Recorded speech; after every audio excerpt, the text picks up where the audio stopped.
ओम श्री साईराम तपोवनम श्री सत्यसाई सच्चरित तृतीय अध्याय। संभवामि युगे युगे यदा यदा हि धर्मस्य ग्लानिर्भवति भारत अभ्युत्थानमधर्मस्य तदात्मानं सृजाम्यहम् परित्राणाय साधूनां विनाशाय च दुष्कृतां धर्म संस्थापनार्थाय संभवामि युगे युगे।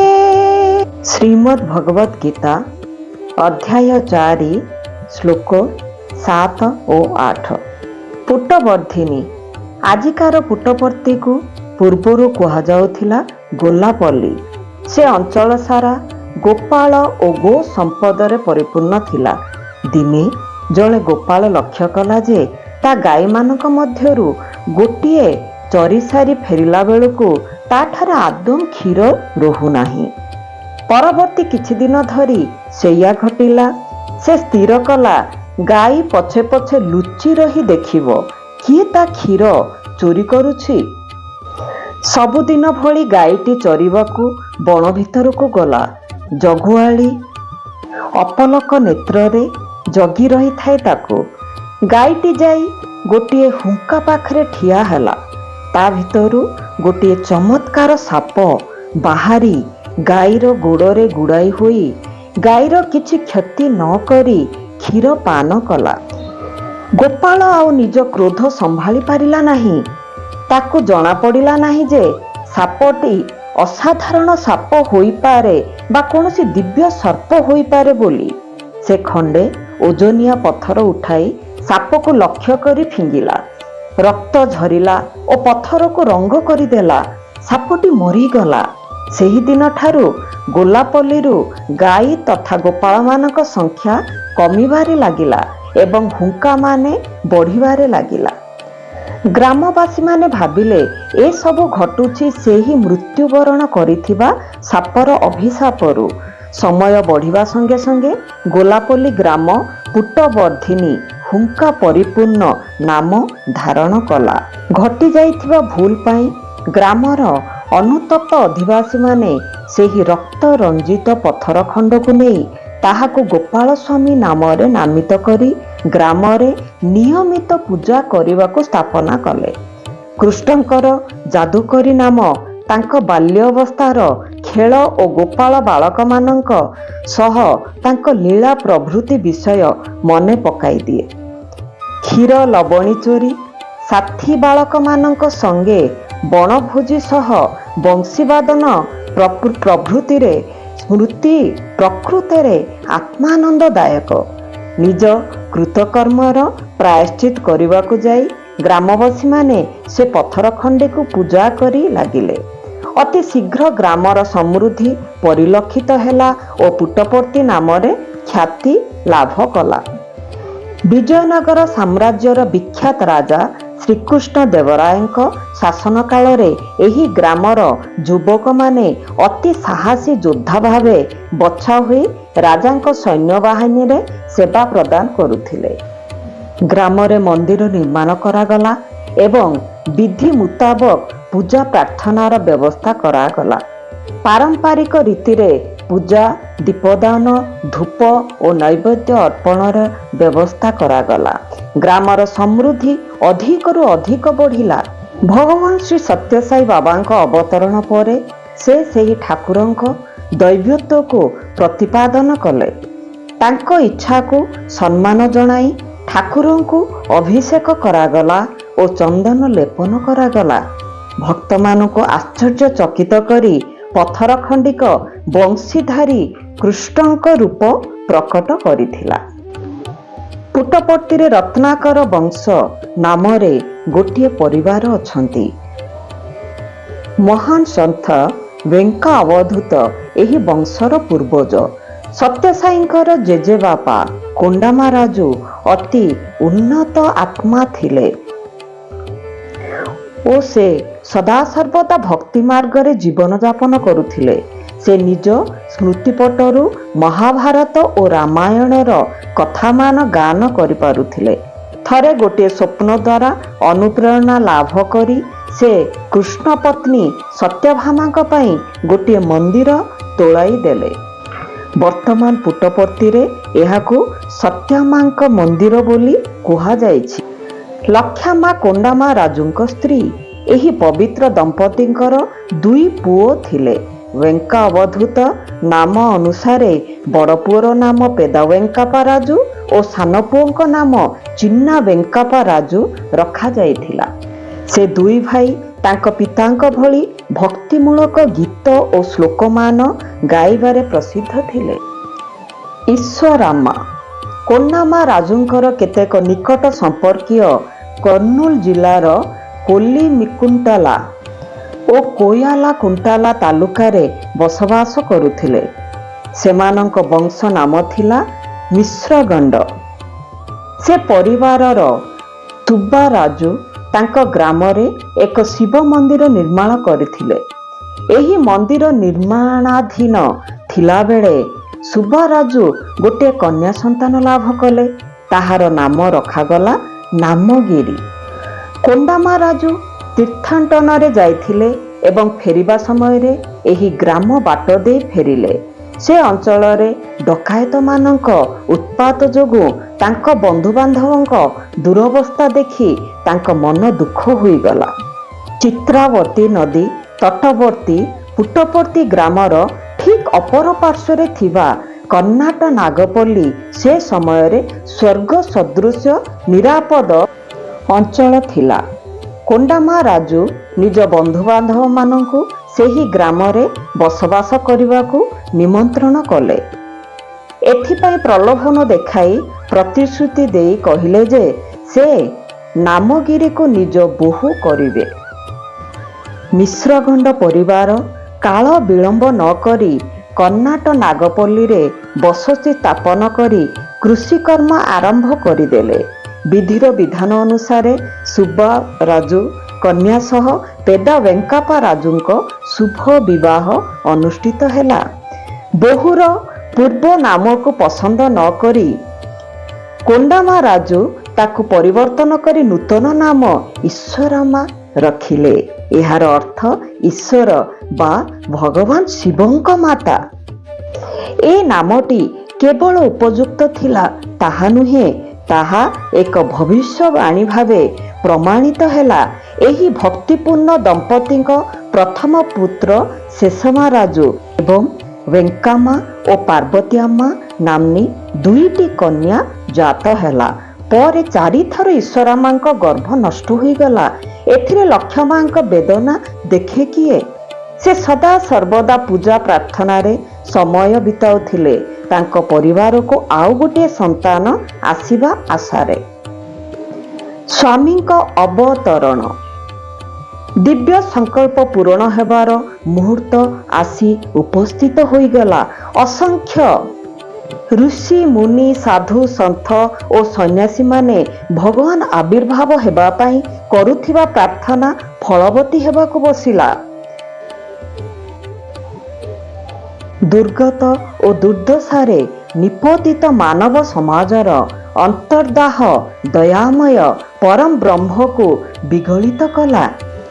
ଈଶ୍ୱରାମା ପୁନର୍ବାର 8ମ ଥର ପାଇଁ ଗର୍ଭବତୀ ହେଲେ। ଏହା ଗୂଢ଼ ତାତ୍ପର୍ଯ୍ୟପୂର୍ଣ୍ଣ, କାରଣ ଭଗବାନ ଶ୍ରୀକୃଷ୍ଣ ମାତା ଦେବକୀଙ୍କ 8ମ ଗର୍ଭ ସମ୍ଭୂତ।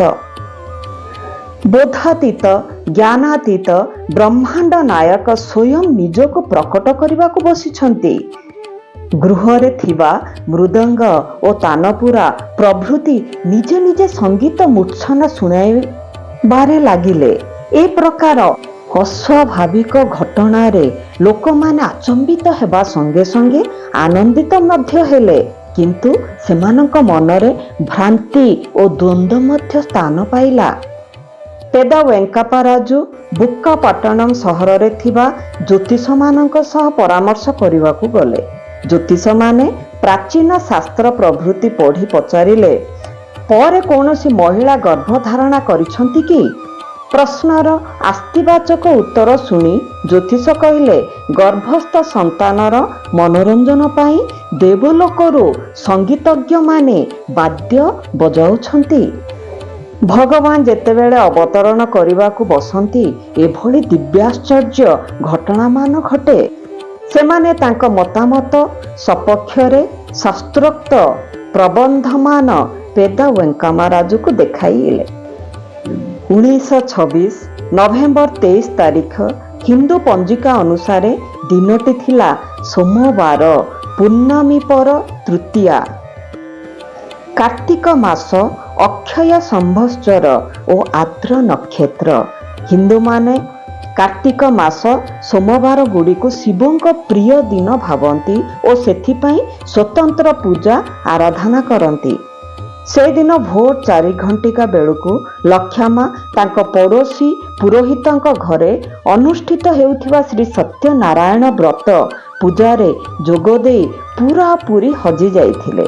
ବୋହୂର ପ୍ରସବ ସମୟ ଉପସ୍ଥିତ ହୋଇଯାଇଥିବାରୁ ତାଙ୍କୁ ବାରମ୍ବାର ଖବର ଦିଆଯାଉଥିଲା। ସେ କିନ୍ତୁ ପୂଜାସ୍ଥଳ ଛାଡ଼ି ପୂଜାକୁ ଅସମ୍ପୂର୍ଣ୍ଣ ରଖି ପ୍ରସାଦ ଗ୍ରହଣ ନ କରି ଫେରିବାକୁ ଚାହୁଁନଥିଲେ।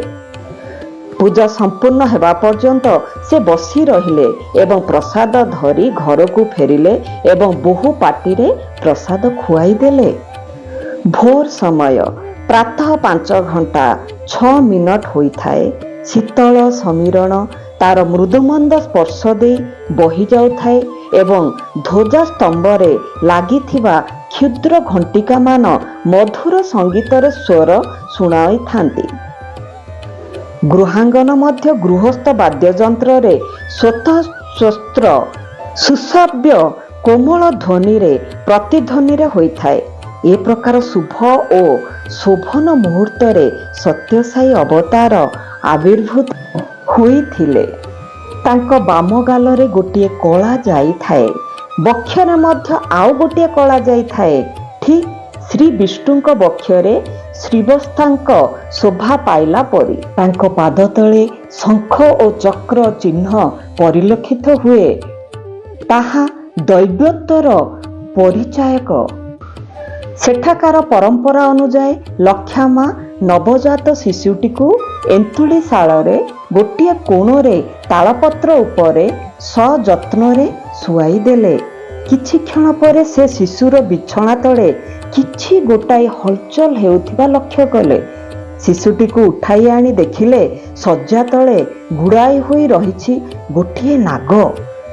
ଏଥିରେ ଆଶ୍ଚର୍ଯ୍ୟ ହେବାର କିଛି ନଥିଲା, କାରଣ ପୁଟପତିରେ ସର୍ବତ୍ର ସାପ ବିତରଣ କରୁଥିଲେ। ତାହା ସଙ୍ଗେ ସଙ୍ଗେ ଭାବିବାକୁ ହେଉଛି ଯେ ଏନ୍ତୁଡ଼ି ଘରେ ନବଜାତ ଶିଶୁ ପାଇଁ ଉଦ୍ଦିଷ୍ଟ ଶେଜ ତଳେ ନାଗ ନିଜକୁ ବୃତ୍ତାକାରରେ ସଜାଇ ରଖିବା ଏକ ଅସ୍ୱାଭାବିକ କଥା। ସାପ ଯୋଗୁଁ ସୃଷ୍ଟି ହୋଇଥିଲା ଦୁଶ୍ଚିନ୍ତା ଓ ଅସ୍ଥିରତା ଦୂର ହେଲା ପରେ ସାପଟିକୁ ଖୋଜାଗଲା, କିନ୍ତୁ ସେ ଆଉ ଦେଖିବାକୁ ମିଳିନଥିଲା। ଏଥିରେ ଆଉ ସନ୍ଦେହର ଅବକାଶ ନାହିଁ ଯେ ସେ ସାପଟି ଥିଲା ବୈକୁଣ୍ଠରେ ଶ୍ରୀ ମହାବିଷ୍ଣୁଙ୍କ ଶଯ୍ୟା ସେବା ପ୍ରଦାନ କରୁଥିବା ଆଦିଶେଷ। ଏହା ଥିଲା ଶ୍ରୀ ସତ୍ୟସାଇଙ୍କ ଦୈବତ୍ୱର ପ୍ରଥମ ନିଦର୍ଶନ। ଶ୍ରୀ ସତ୍ୟନାରାୟଣ ସ୍ୱାମୀଙ୍କ ପ୍ରସାଦ ପାଇବା କ୍ଷଣି ଶିଶୁଟି ଭୂମିଷ୍ଠ ହୋଇଥିବାରୁ ତାହାର ନାମ ରଖାଗଲା ସତ୍ୟନାରାୟଣ। ବୃଦ୍ଧ କୋଣ୍ଡାମରାଜୁ ଏହି ନାମ ଶୁଣି ଅତିଶୟ ଆନନ୍ଦିତ ହେଲେ। ଶ୍ରୀ ମହାଭାଗବତ କଥା ତାଙ୍କର ସ୍ତୁତିପଟରୁ ଆସିଗଲା। ଶ୍ରୀ ନାରାୟଣ ଯେତେବେଳେ ମାନବ ରୂପ ଧରି ଶ୍ରୀକୃଷ୍ଣ ରୂପେ ଜନ୍ମ ହୋଇଥିଲେ, ଭଗବାନ ବ୍ରହ୍ମା ନିଜକୁ ତାଙ୍କ ସମକ୍ଷରେ ଉପସ୍ଥିତ କରାଇ ଏହି ଶ୍ରଦ୍ଧାଞ୍ଜଳି ଜ୍ଞାପନ କରିଥିଲେ। ସତ୍ୟବ୍ରତମ୍ ସତ୍ୟପରମ୍ ତ୍ରିସତ୍ୟମ୍ ସତ୍ୟସ୍ୟ ୟୋନିଂ ନିହିତଂ ଚ ସତ୍ୟେ ସତ୍ୟସ୍ୟ ସତ୍ୟଂ ରତ ସତ୍ୟ ନେତ୍ରମ୍ ସତ୍ୟାତ୍ମକ ତ୍ୱଂ ଶରଣଂ ପ୍ରପନ୍ନଃ। ହେ ପ୍ରଭୁ, ତୁମେ ହିଁ ସତ୍ୟମୂର୍ତ୍ତି, ତୁମେ ପ୍ରକୃତରେ ସତ୍ୟ, ତୁମେ ହିଁ ଶାଶ୍ୱତ ସତ୍ୟ। ତୁମ ପାଖରେ ପହଞ୍ଚିବା ପାଇଁ ସତ୍ୟ ହିଁ ପଥ। ହେ ସତ୍ୟପୁରୁଷ, ମୁଁ ତୁମର ଶରଣାପନ୍ନ। ଶିଶୁଟିକୁ ଦିଆଯାଇଥିବା ନାମକୁ ଦେଖିଲେ ଜଣାଯିବ ଯେ ସେ ହିଁ ପ୍ରକୃତରେ ଭଗବାନ ଶ୍ରୀ ସତ୍ୟନାରାୟଣ ଏବଂ ସତ୍ୟର ସାକାର ପ୍ରତିମା। ସତ୍ୟ ଶବ୍ଦର ଅନ୍ତର୍ନିହିତ ଗଭୀର ଆଧ୍ୟାତ୍ମିକ ତାତ୍ପର୍ଯ୍ୟ ସ୍ୱାମୀଙ୍କ ଜୀବନରେ ସଠିକ ଭାବେ ପ୍ରକାଶ ଲାଭ କରିଛି। ଶ୍ରୁତି ମାତା ବେଦ ମାତାଙ୍କ କର୍ଣ୍ଣ ଅଳଙ୍କାର ଭାବେ ରତ ଓ ସତ୍ୟକୁ ଗ୍ରହଣ କରାଯାଇଛି। ଏହାର ଅର୍ଥ ଓ ଆଧ୍ୟାତ୍ମିକ ତାତ୍ପର୍ଯ୍ୟ ଉପରେ ଗଭୀର ଅନୁଧ୍ୟାନ କଲେ ସେଥିରୁ ନୂତନ ସୌନ୍ଦର୍ଯ୍ୟ ପରିପ୍ରକାଶ ହେବା ଜଣାଯିବ। ସତ୍ୟ ଶାଶ୍ୱତ ଚିରନ୍ତନ ଓ ନିତ୍ୟ, ଆରମ୍ଭ ବା ଶେଷ ନଥିବା, ତ ପ୍ରକୃତ ପକ୍ଷେ ଧ୍ୟେୟ। ପ୍ରସବ ନୁହେଁ ପ୍ରବେଶ।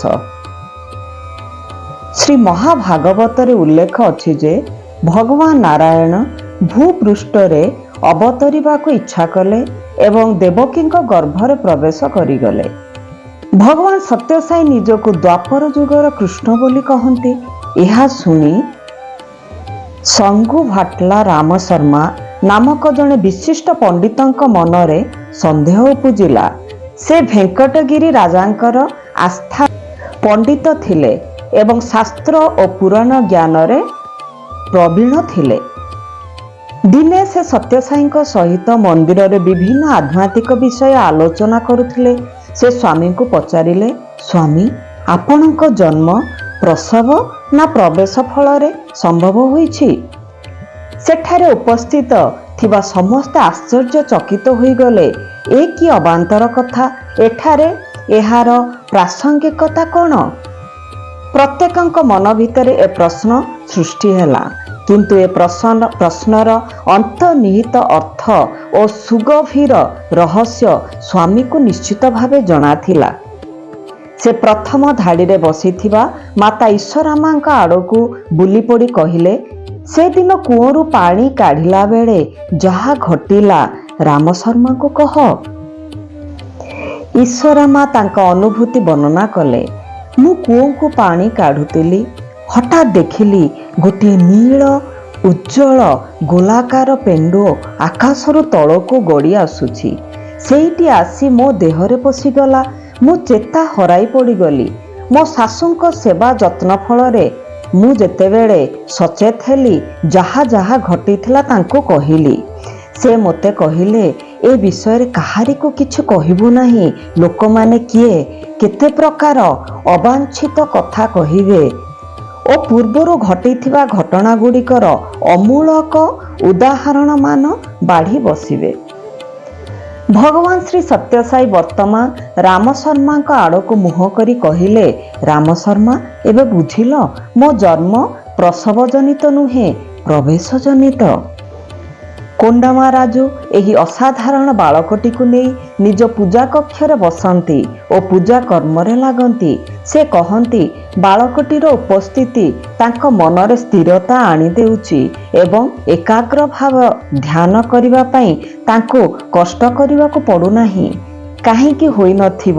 ଏହା ତ ପରିଷ୍କାର କଥା ଯେ ଯିଏ ଭଗବାନଙ୍କୁ ନିଜ ହୃଦୟ ସିଂହାସନରେ ଅବସ୍ଥାପିତ କରିବ, ସେ ଭାବାତୀତ ଶାନ୍ତିପ୍ରାପ୍ତ ହେବ।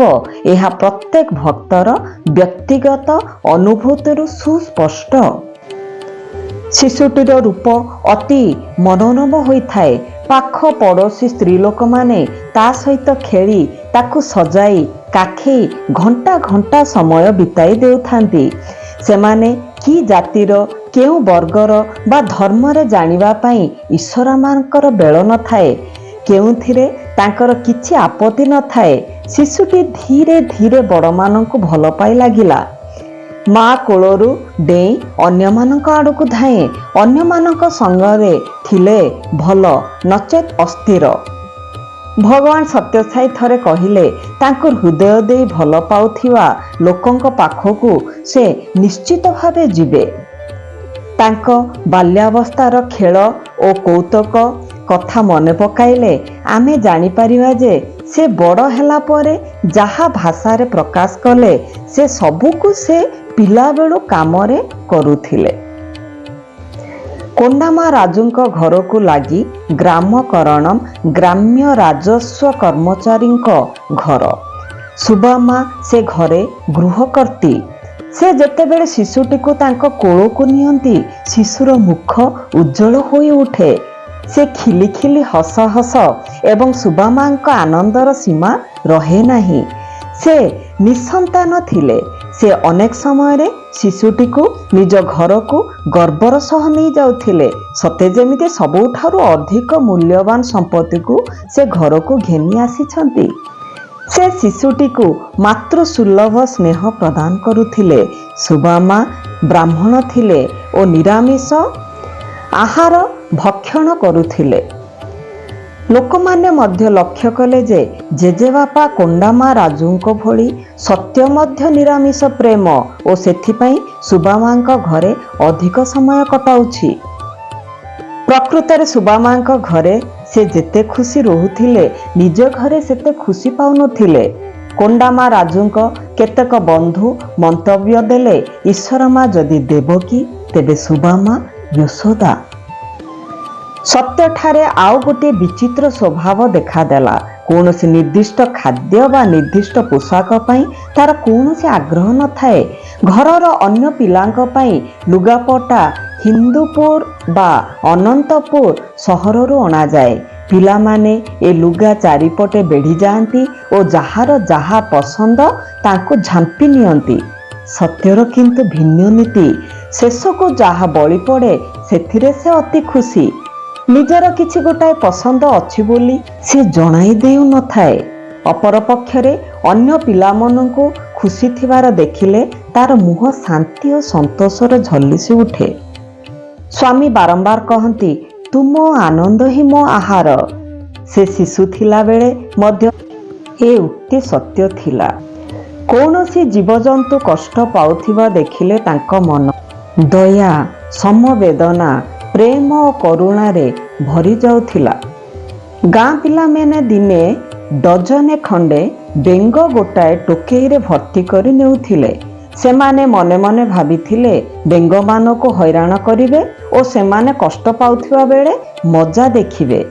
ବେଙ୍ଗଗୁଡ଼ିକୁ ଛାଡ଼ିଦେବାକୁ ସତ୍ୟ ସେ ପିଲାମାନଙ୍କୁ କହିଲା, କିନ୍ତୁ ପିଲାମାନେ ରାଜି ହେଲେ ନାହିଁ। ହଠାତ୍ ସତ୍ୟ ତା ଦିବ୍ୟ ସଂକଳ୍ପ ବଳରେ ବେଙ୍ଗଗୁଡ଼ିକୁ ପାରାରେ ପରିଣତ କରିଦେଲା ଏବଂ ପିଲାକୁ କହିଲା, ତୁମ ଟୋକେଇ ଭିତରେ ବେଙ୍ଗ ନାହାନ୍ତି।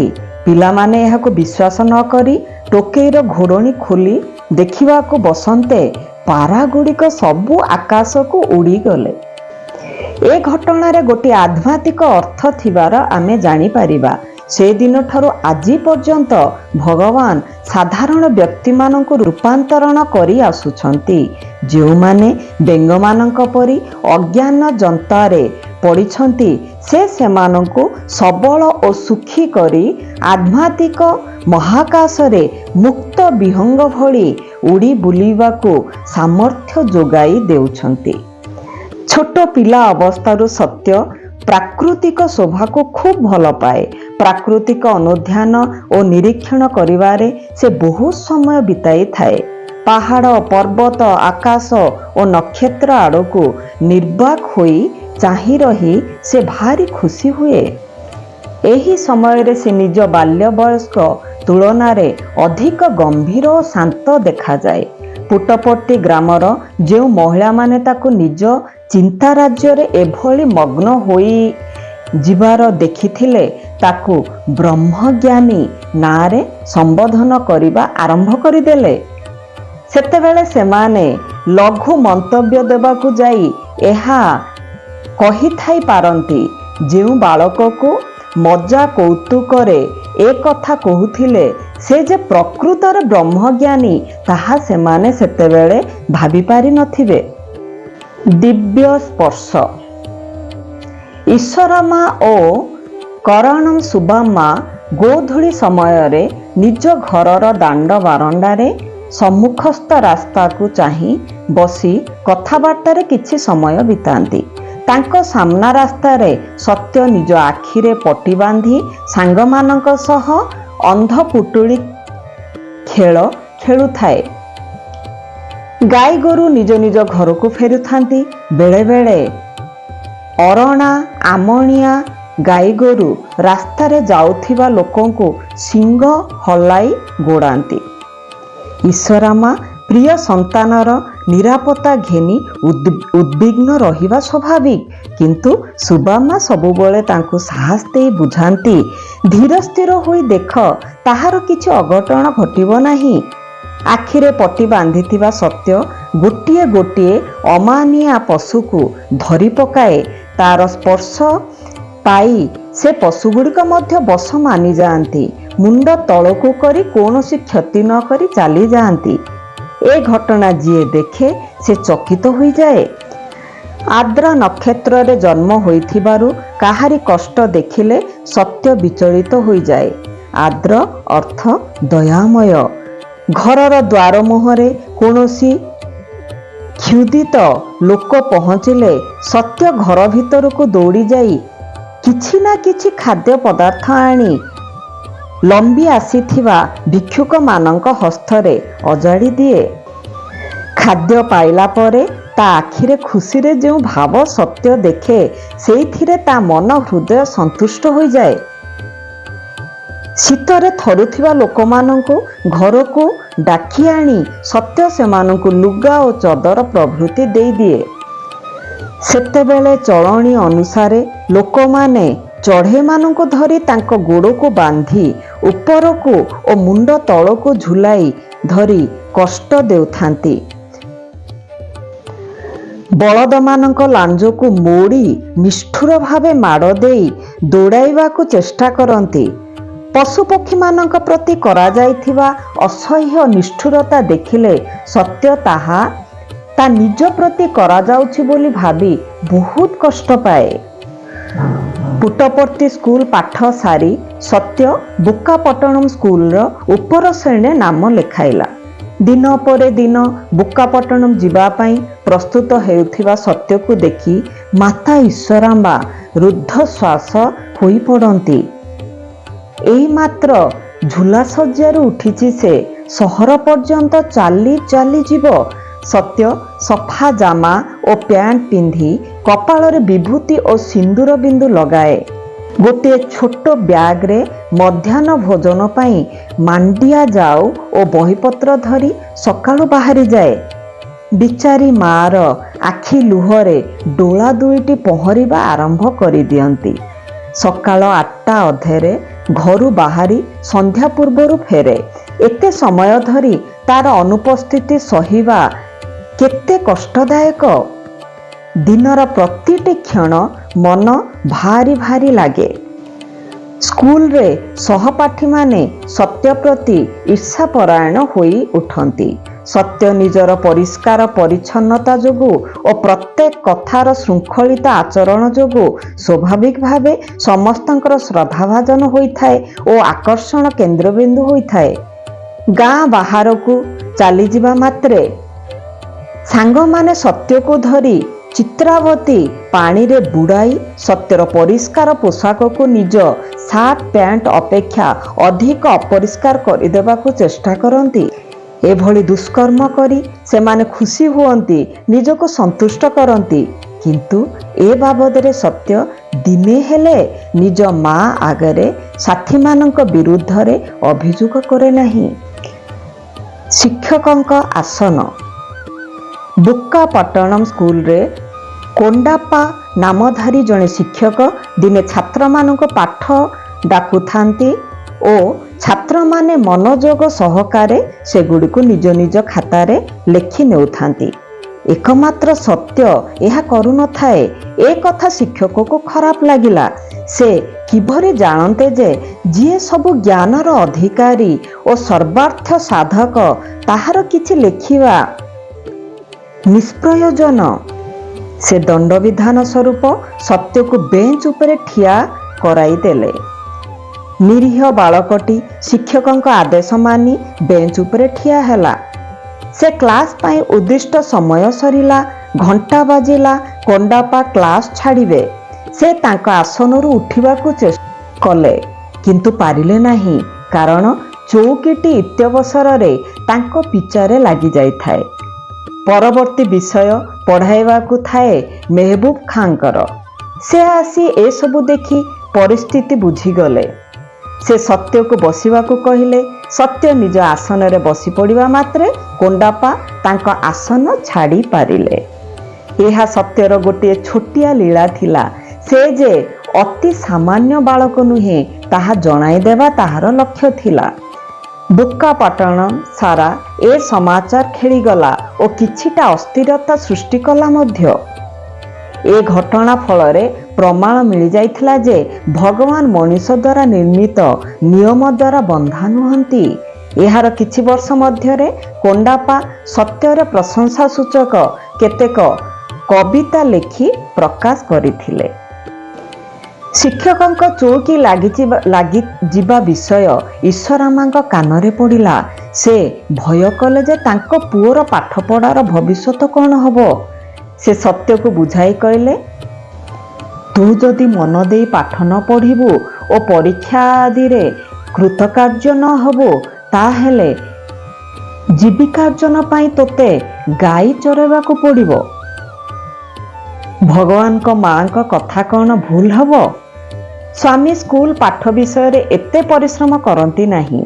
ତାଙ୍କ ମାଙ୍କ ଅନୁସାରେ ଏବେ ଗାଈ ଚରାଉଛନ୍ତି। ତାଙ୍କ ଯତ୍ନରେ ପ୍ରତିପାଳିତ ହେଉଥିବା ଜୀବଗୁଡ଼ିକ କ'ଣ? ସମସ୍ତ ଜୀବଜଗତ ବର୍ତ୍ତମାନ ତାଙ୍କ ଦାୟିତ୍ୱରେ ଓ ତାଙ୍କଠାରୁ ପାଉଥିବା ସୁରକ୍ଷା ଫଳରେ ଆତଜାତ ହେଉଛନ୍ତି। ସେଥିପାଇଁ ସେ ପ୍ରକୃତ ପକ୍ଷେ ପଶୁପତି ଆଖ୍ୟା ଶିବଙ୍କର ଅନ୍ୟ ନାମ ଲାଭ କରିଛନ୍ତି। ତାଙ୍କ ସରଳ ହୃଦୟା ମା ସ୍ୱପ୍ନରେ ସୁଦ୍ଧା ଭାବିନଥିଲେ ସ୍କୁଲ ପାଠ ପ୍ରତି ଏତେ ଅନାଗ୍ରହୀ ପୁତ୍ର ସତକୁ ସତ ଭଗବାନ ହୋଇ ସମଗ୍ର ବିଶ୍ୱର କଲ୍ୟାଣ କରିବା ଭଳି ମହତ୍ତ୍ୱପୂର୍ଣ୍ଣ କାର୍ଯ୍ୟରେ ମନ ଦେବ ବୋଲି। ବର୍ଷ ଶେଷରେ ସତ୍ୟ ପେନକୋଣ୍ଡା ସହରରେ ଅନୁଷ୍ଠିତ ହେଉଥିବା ବାର୍ଷିକ ପରୀକ୍ଷା ଦେବା ପାଇଁ ବାହାରିଲା। ପରୀକ୍ଷାରେ ପ୍ରଥମ ସ୍ଥାନ ଅଧିକାର କଲା। ପେନକୋଣ୍ଡାର ଅଧିବାସୀମାନେ ଏ ବିଷୟରେ ପିଲାର ସମ୍ମାନାର୍ଥେ ଗୋଟିଏ ଶୋଭାଯାତ୍ରା ଆୟୋଜନ କଲେ। ଏଥିରେ ଈଶ୍ୱରାମା ସବୁଠାରୁ ବେଶୀ ଖୁସି ହେଲେ। ଏଣେ ଭୟ ଥାଏ ଯେ ପୁଅର ଏ କୃତିତ୍ୱ ଦେଖି ସାଙ୍ଗ ପିଲାମାନେ ଅଧିକ ଈର୍ଷା ଓ ଅସୂୟା ପ୍ରକାଶ କରିବେ। ସତ୍ୟ କହୁଥିବା କଥା, ସେ ନେଉଥିବା ନିଷ୍ପତ୍ତି, ତାର ସମାଧାନ ପଦ୍ଧତି, ତା ବିଚାର ଧାରଣା ତୀକ୍ଷ୍ଣତା ଏବଂ ଯେଉଁ ଶୈଳୀରେ ତାହା ସେ ପରିପ୍ରକାଶ କରୁଥିଲା, ସେ ସବୁ ଦେଖି ମା ଆଶ୍ଚର୍ଯ୍ୟ ହୋଇଯାଉଥିଲେ। ସୁବାମାଙ୍କ ସ୍ୱାମୀ ଗାଁ କରଣମ ହିଟଲର ଭଳି ନିଶ ରଖିଥିଲେ। ସେ ନିଶ ତାଙ୍କୁ ଆଦୌ ମାନୁନଥିଲା। ତାଙ୍କ ଆଚରଣ ମଧ୍ୟ ବଡ଼ ଅସ୍ୱାଭାବିକ ଥିଲା। ସତ୍ୟ ଏ ବିଷୟକୁ କେନ୍ଦ୍ର କରି ପରିହାସ ବ୍ୟଞ୍ଜକ କବିତା ଓ ଗୀତ ରଚନା କରି ନିଜ ସାଥୀମାନଙ୍କ ଦ୍ୱାରା ସର୍ବସାଧାରଣ ସ୍ଥାନରେ ବୋଲାଇଲା। ଈଶ୍ୱରାମାଙ୍କୁ ଏ ଦୁଷ୍ଟାମି ଆଦୌ ପସନ୍ଦ ହୁଏ ନାହିଁ। ବିଭିନ୍ନ ଲୋକକୁ ସଂଶୋଧନ କରିବାରୁ ତାକୁ ନିବୃତ୍ତ କରାଇବାର ଦାୟିତ୍ୱ ଈଶ୍ୱରାମା ସୁବାମାଙ୍କ ଉପରେ ନ୍ୟସ୍ତ କଲେ। ସୁବାମା ଈଶ୍ୱରାମାଙ୍କୁ ଉପଦେଶ ଦେଇ କହନ୍ତି, ସେ ଲଘୁଗୁରୁ, ଭଲ ମନ୍ଦ ବାଛିବାର ସିଦ୍ଧ ହସ୍ତ, ତା ଉପରେ ସବୁ ଛାଡ଼ି ଦିଅ। ସେ ଯାହା ଚାହିଁଛି ତାକୁ କରିବାକୁ ଦିଅ। ସାଙ୍ଗସାଥୀମାନେ ଯାହା ଚାହିଁବେ, ଫଳ ହେଉ, ଫୁଲ ହେଉ ବା ମିଠାଇ ହେଉ, ସତ୍ୟ ତତ୍କ୍ଷଣାତ୍ ହାତରୁ ଶୂନ୍ୟରେ ଘୁରାଇ ଦ୍ରବ୍ୟମାନ ସୃଷ୍ଟି କରିଦିଏ। କେଉଁଠାରୁ ଆଣିଲୁ ବୋଲି ପିଲାମାନେ ପଚାରିଲେ ସେ କହେ, ଠାକୁର ମୋତେ ଏସବୁ ଦିଅନ୍ତି। ପ୍ରକୃତରେ ସେ ଯାହା କହେ ସେଥିରେ ସନ୍ଦେହ ରଖିବାର ନୁହେଁ। ସ୍ୱାମୀ ତ ପରମେଶ୍ୱର, ଅନ୍ୟାନ୍ୟ ଠାକୁର ଠାକୁରାଣୀମାନେ ତାଙ୍କ ଇଚ୍ଛା ପୂରଣ କରି ତାଙ୍କୁ ସେବା କରିବା ସ୍ୱାଭାବିକ। ବ୍ୟାଘ୍ର ହନ୍ତାକୁ ଭର୍ତ୍ସନା। ଦିନେ ମଧ୍ୟାହ୍ନ ସମୟରେ ଜଣେ ଡ୍ରାଇଭର ନିଜ ସରକାରୀ ପୋଷାକ ପିନ୍ଧି ପୁଟପର୍ତ୍ତି ଭିତରକୁ ଆସିଲା। ସେ ଗାଁ ଭିତରକୁ ଆସିବା ଦେଖି ଗଛ ଶାଖାମାନଙ୍କରେ ବସିଥିବା ପକ୍ଷୀମାନେ ଭୟ ଓ ଆତଙ୍କରେ ଚିତ୍କାର କରିବାରେ ଲାଗିଲେ। କରଣମ ସୁବାମାଙ୍କ ଦାଣ୍ଡ ବାରଣ୍ଡାରେ ସତ୍ୟ ସାଙ୍ଗମାନଙ୍କ ସହ କଥାବାର୍ତ୍ତା ହେଉଥିଲା। ଡ୍ରାଇଭର ସେଠାରେ ପହଞ୍ଚିବାରୁ ସାଙ୍ଗମାନେ ଭୟରେ ପଳାୟନ କଲେ। ଲୋକଟି ସତ୍ୟକୁ କହିଲା, ମୋ ମାଲିକର ଜିପ୍ ଗାଡ଼ିଟା ଚିତ୍ରାବତୀ ନଦୀ ଆର ପାଖରେ ଖରାପ ହୋଇଯାଇଛି।